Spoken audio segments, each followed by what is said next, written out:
करना चाहिए। एक बयान कल्याण बनर्जी का है, वो मैं आपके सामने रख देती हूँ। वो एक कदम आगे निकले हैं। उन्होंने राष्ट्रपति द्रौपदी मुर्मू पर एजेंडा चलाने का आरोप लगाया। वो एक बयान सुने। आप बोलते हैं बहन हमारा, हम बंगाल का बेटी है, बंगाल में कहा उन्होंने बड़ा हुआ, किधर पढ़ा किधर रहा वो तो हम नहीं जानते, कोई नहीं जानता है। लेकिन ये तो ठीक नहीं है। तो कोई तो दिमाग में कुछ तो था, कोई एजेंडा तो था, इसलिए प्रेस को बोला। प्राइवेट विजिट था, जिधर हुआ है उधर, उसके लिए पहले ही बोल दिया था सरकार से।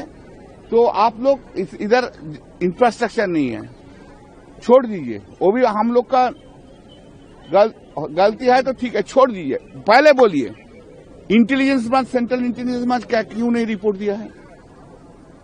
किसको फेलियर है? प्रेसिडेंट ऑफ इंडिया जाएंगे, उसका पहले तो सेंट्रल इंटेलिजेंस ब्रांच रिपोर्ट देगा। उनका तो आर्मी है, आर्मी इंटेलिजेंस ब्रांच रिपोर्ट देंगे। किसका ये गलती है? हम लोग का गलती है। राष्ट्रपति 150। अब हर्षवर्धन जी, इस बयान पर क्या कहा जाए? उन्हें भी क्या जरूरी थी ये बात कहनी, और वो क्यों पता ढूंढ रहे हैं? देखिए, मुझे लगता है कि राष्ट्रपति ने जो बोला था और जो प्रतिक्रिया है उसको जरा ध्यान से देखें। राष्ट्रपति महोदय राजनीति कर रही हैं, ये आरोप लगाया जा सकता है, लेकिन उसमें उनकी पूरी बातचीत में कहीं राजनीति नहीं थी।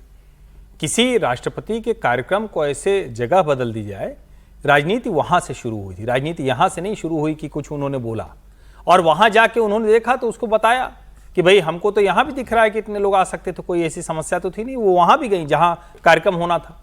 सवाल यह है कि क्या उसके बाद ममता बनर्जी की जो प्रतिक्रिया थी वो ज्यादा तीखी इसलिए हो गई क्योंकि उनको लगा कि ये आदिवासी मतदाता या इस तरह से जुड़े हुए जो लोग हैं उनको ठीक नहीं लगेगा। देश भर में जो आदिवासी नेता हैं वो भारतीय जनता पार्टी के विरोधी हैं, फिर भी वो कह रहे हैं कि ये गलत हुआ। यहां तक कि जो राजनीतिक तौर पर प्रतिद्वंदी पार्टियां हैं जो आदिवासियों का प्रतिनिधित्व करती हैं वो भी भारतीय जनता पार्टी के विरोधी हैं, लेकिन वो कह रहे हैं कि राष्ट्रपति के साथ ऐसा नहीं होना चाहिए था। इसका मतलब बड़ी सीधी सी बात है कि चाहे जो आप कहें, आपके मन में पश्चिम बंगाल का जो चुनाव आ रहा है उसको लेकर बड़ी आशंकाएं हैं, बड़ा डर है, और उसमें आपको लग रहा है कि राष्ट्रपति भी आ रही तो सिर्फ इसीलिए आ रही ममता जी को हरा दे। क्या प्रेसिडेंट के प्रोग्राम पहले नहीं होते थे कि जिसकी सरकार जो केंद्र में है वो दूसरे पार्टी की जगह उन राज्यों में प्रेसिडेंट के कार्यक्रम हो? क्या प्राइवेट कार्यक्रम नहीं होते और उसमें उस तरह से प्रोटोकॉल नहीं फॉलो होता है? नहीं फॉलो होना अभी चलो समझ में आता है, लेकिन उसके बाद जो ममता बनर्जी ने कहा, जो उनकी पार्टी के नेता कह रहे हैं, वो सीधे तौर पर राष्ट्रपति का अपमान है। इसमें कहीं कोई मतलब बहस की गुंजाइश नहीं है। ये कह सकते हैं कि उनकी जो बात है उसमें आरोप आप लगा सकते हैं, लेकिन शुरुआत पश्चिम बंगाल की सरकार ने, ममता बनर्जी ने की।